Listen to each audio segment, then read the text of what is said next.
नमस्कार, आप देख रहे हैं एनडीटीवी इंडिया। आपके साथ मैं हूं गीता जोशी और खबरों की शुरुआत उत्तर प्रदेश से। उत्तर प्रदेश में योगी आदित्यनाथ की ताजपोशी पर मुहर लग गई है। गुरुवार को बीजेपी विधायक दल की बैठक में उन्हें नेता चुना गया। उन्होंने राज्यपाल से मिलकर सरकार बनाने का दावा भी पेश कर दिया है। विधायक दल की बैठक में उन्होंने कहा कि उत्तर प्रदेश के इतिहास में पहली बार हुआ है जब कोई मुख्यमंत्री लगातार दूसरी बार चुनकर आया है और ये पीएम मोदी के नेतृत्व के चलते मुमकिन हुआ है। साथ ही उन्होंने कहा कि जनता ने संकीर्ण जातिवादी राजनीति को नकार दिया और बीजेपी प्रदेश को कुशासन से सुशासन की ओर ले गई है। शपथ ग्रहण समारोह लखनऊ के अटल बिहारी वाजपेयी स्टेडियम में शुक्रवार को 4 बजे होगा।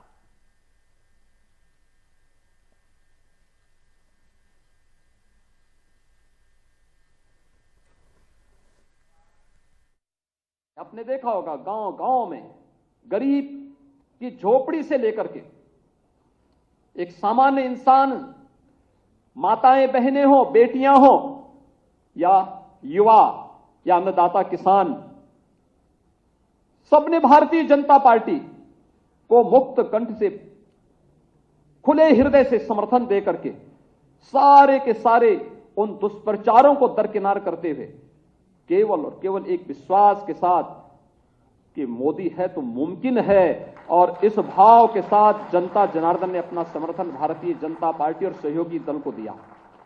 आपको लेकर के कैसे मुख्यमंत्री की स्थिति? अभी के इतना केवल जाने कि जो पार्टी का प्रस्ताव है वो माननीय राज्यपाल जी को पार्टी की ओर से सौंप दिया गया। आइए बढ़ाओ। और लखनऊ से ज्यादा जानकारी दे रहे हैं हमारे सहयोगी सौरभ शुक्ला। उत्तर प्रदेश में एक बड़ा सियासी दिन था। योगी आदित्यनाथ लगातार दूसरी बार मुख्यमंत्री बनने जा रहे हैं। कल शाम 4 बजे एक बहुत ही भव्य समारोह में अटल बिहारी स्टेडियम, जिसे इकाना स्टेडियम भी कहते हैं, क्रिकेट का मैदान है लखनऊ में, वहां पर शपथ ग्रहण समारोह होगा। लगभग 70,000 लोग शामिल होंगे। प्रधानमंत्री मोदी मुख्य अतिथि होंगे। इसके अलावा बीजेपी शासित जितने भी राज्य हैं उसके मुख्यमंत्री भी यहाँ पहुँचेंगे। शिवराज सिंह चौहान, जयराम ठाकुर, प्रमोद सावंत, पुष्कर धामी सब इस शपथ ग्रहण में शामिल होने जा रहे हैं। आज यहाँ पर शाम 4 बजे लोक भवन में बैठक हुई। बीजेपी की विधायकों की और विधायक दल का नेता मुख्यमंत्री योगी आदित्यनाथ को चुना गया। यहाँ पर पर्यवेक्षक अमित शाह भी मौजूद थे, साथ में रघुवर दास जो दूसरे पर्यवेक्षक थे, ऑब्जर्वर बना के भेजे गए हैं। इससे पहले इनकी बैठक हुई। योगी जी थे उस बैठक में, अमित शाह, धर्मेंद्र प्रधान, स्वतंत्र देव सिंह जो प्रदेश अध्यक्ष हैं, सब बैठक में शामिल हुए। और ये भी तय कर लिया गया है कि उप मुख्यमंत्री कौन होने वाला है और कैबिनेट मंत्री कौन बनाया जाएगा, लेकिन उनके नाम अभी सार्वजनिक नहीं किए गए हैं, यानी धड़कनें तेज़ हैं। कल सुबह 11 बजे लगभग 50 से ज़्यादा वरिष्ठ विधायक हैं, उनकी एक चाय रखी है योगी आदित्यनाथ ने, और वहाँ पर बताया जाएगा कि कौन मंत्री बनने जा रहे हैं और कौन उप मुख्यमंत्री बनने जा रहा है। ये भी कयास है कि केशव मौर्य और दिनेश शर्मा वापस से उप मुख्यमंत्री बनाए जा सकते हैं, क्योंकि केशव मौर्य हार गए चुनाव। लेकिन जिस तरीके से हमने देखा है कि उत्तराखंड में पुष्कर धामी के हारने के बावजूद उन्हें मुख्यमंत्री बनाया गया, तो शायद वही फॉर्मूला यहाँ उप मुख्यमंत्री के लिए अपनाया जा सकता है, लेकिन उसका इंतज़ार करना होगा। वक्त बताएगा कि योगी 2.0 कैसे रहेंगे और कल शपथ ग्रहण होगा। और अभी सस्पेंस बना हुआ है कि कौन उप मुख्यमंत्री और कैबिनेट मंत्री होने वाला है। सहयोगी विनीत के साथ लखनऊ से सौरभ शुक्ला, एनडीटीवी इंडिया। और अब खबर पश्चिम बंगाल से। बीरभूम की घटना को लेकर राजनीति गरमाई हुई है। पश्चिम बंगाल की सीएम ममता बनर्जी पीड़ितों से मिलने रामपुर हाट पहुंची। वहीं बीजेपी की एक टीम ने गुरुवार को बीरभूम का दौरा किया। वहीं बीजेपी का कहना है कि पश्चिम बंगाल में कानून व्यवस्था चरमरा गई है।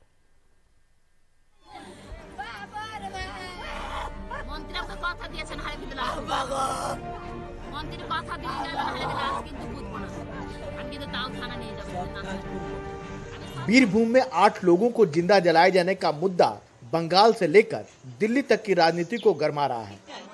बंगाल के मुख्यमंत्री ममता बनर्जी पीड़ितों से मिलने रामपुर हाट पहुंची। पीड़ितों के लिए मुआवजे का ऐलान किया और कहा कि दोषियों को बख्शा नहीं जाएगा। हमें भाबते पारिनी एरकम नृशंस घटना घटते पारे कखनो। যারা জেনে শুনেও পুলিশকে ঠিকমতো কাজে লাগায়নি, আমি তাদের কঠোর শাস্তি চাই। इस मामले के सिलसिले में अब जो नाम सामने आ रहा है वो है अनारुल हुसैन का नाम, जो तृणमूल कांग्रेस का एक ब्लॉक प्रेसिडेंट है। माना जा रहा है कि अनारुल हुसैन का एक रोल था इस कॉन्स्पिरेसी में, जहां ये घर जलाए गए। ये घर के अंदर जब ये जलाए गए, इसके अंदर महिलाएं, बच्चे थे और जिनकी मौत हो गई। और अब बताया जा रहा है कि अनारुल हुसैन इसके पीछे है और अनारुल हुसैन को अरेस्ट करना है, ऐसे ममता बनर्जी खुद ऐलान किया है। बीरभूम की हिंसा को लेकर टीएमसी के 13 सांसदों ने दिल्ली में गृह मंत्री अमित शाह से मुलाकात की। टीएमसी नेताओं ने कहा कि उन्होंने गृह मंत्री को बताया कि राज्य सरकार ने कड़े कदम उठाए हैं और केंद्र सरकार को राज्यपाल को वापस बुला लेना चाहिए। गवर्नर जो काम करते हैं वो हमारे कॉन्स्टिट्यूशनल सिस्टम का खिलाफ में है। Parliamentary democratic system is under threat, तो उनको आप विथड्रॉ कर लीजिए। और रामपुर हाट को लेके गवर्नर को मुख्यमंत्री जो चिट्ठी दिया, वो चिट्ठी का कॉपी हम लोग अमित शाह जी के हाथ में सौंप दिया। वहाँ पे जो जंगल राज को फिर भी वहाँ पे लागू करने के लिए जो इसका खिलाफ राज्यपाल जो बोल रहा है, ये होना नहीं चाहिए। कॉन्स्टिट्यूशनल काम कर रहे हैं, इसलिए कॉन्स्टिट्यूशन को वहाँ पे लागू करने के लिए काम कर रहे हैं, इसलिए वो लोग हटाने के लिए कह रहा है। 2 दिन पहले इसी मुद्दे पर बंगाल बीजेपी के सांसदों ने गृह मंत्री से मुलाकात की थी। वो लिपापोती करने गए, वो डरते हैं कि गृह मंत्री पता नहीं क्या कर देंगे। कांग्रेस इस मामले में अलग थलग नहीं दिखना चाहती है। लोकसभा में उसके नेता अधीर रंजन चौधरी भी पीड़ितों से मिलने के लिए पहुंचे। ये मध्यकालीन बर्बरता की जीता जागता नजारा है। पहले टीएमसी नेता की हत्या और फिर उग्र भीड़ की ओर से संदिग्धों के घर जलाए जाने से 8 लोगों की मौत पर अब राजनीति भी जम के हो रही है। सरकार और पुलिस व्यवस्था पर राज्यपाल का निशाना टीएमसी की नाराजगी की वजह है। एक तरफ मौत का मातम है तो दूसरी तरफ राजनीति। बीरभूम से सौरभ गुप्ता के साथ नई दिल्ली में राजीव रंजन, एनडीटीवी इंडिया। राजनीति फिल्मों को लेकर भी हो रही है। दिल्ली के मुख्यमंत्री अरविंद केजरीवाल ने फिल्म द कश्मीर फाइल्स को लेकर बीजेपी पर निशाना साधा। उन्होंने फिल्म को टैक्स फ्री करने की मांग पर कहा कि इसे यूट्यूब पर डाल दो, फ्री ही फ्री हो जाएगी।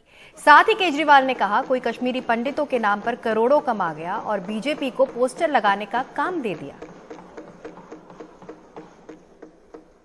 कह रहे कश्मीर फाइल्स टैक्स फ्री करो, इतना ही तुमको शौक है, विवेक अग्निहोत्री को बोलो यूट्यूब पे डाल देगा, सारी पिक्चर फ्री है, सारे जने देख लेंगे एक ही दिन के अंदर। हरियाणा के अंदर एक भारतीय जनता पार्टी का ही एक एमएलए था, उसने कहा आज मैं पार्क के अंदर इसकी फ्री स्क्रीनिंग करूंगा। तुरंत विवेक अग्निहोत्री का ट्वीट आया खट्टर साहब के, खट्टर साहब देखो ये फ्री में कर रहा है, इसको बोलो टिकट लेके करेगा।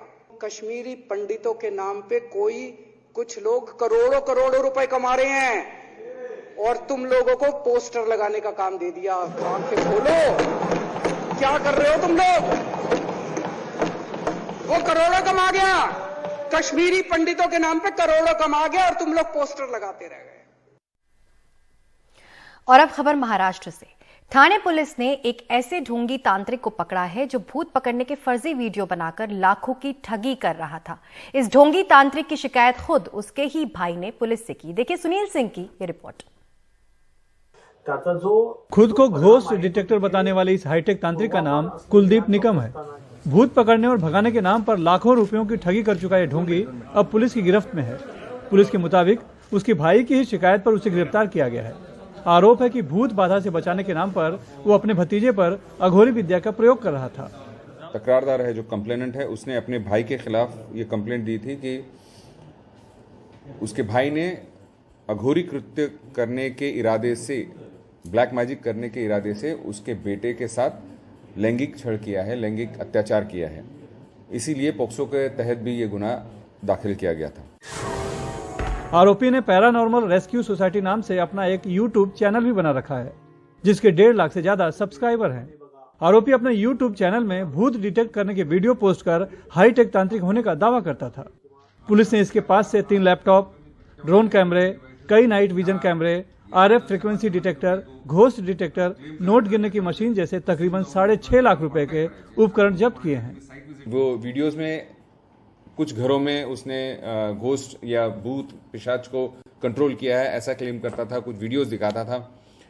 इसमें फंस के लोग उससे कांटेक्ट में आ जाते थे कांटेक्ट करने के बाद वो बोलता था कि मैं साइट विजिट करूंगा, और वो साइट विजिट के लिए 30 से 40 वो हज़ार रुपये लेता था, और फिर बाद में इन सारे आर्टिकल्स का उपयोग करके उनके ऊपर इस तरह से वो ये जमा देता था, धोस जमा देता था या इन्फ्लुएंस कर देता था कि वो उनको लगता था कि ये सच में एक भूत पिशाच को कंट्रोल करने वाला व्यक्ति है, कोई बड़ा तांत्रिक है।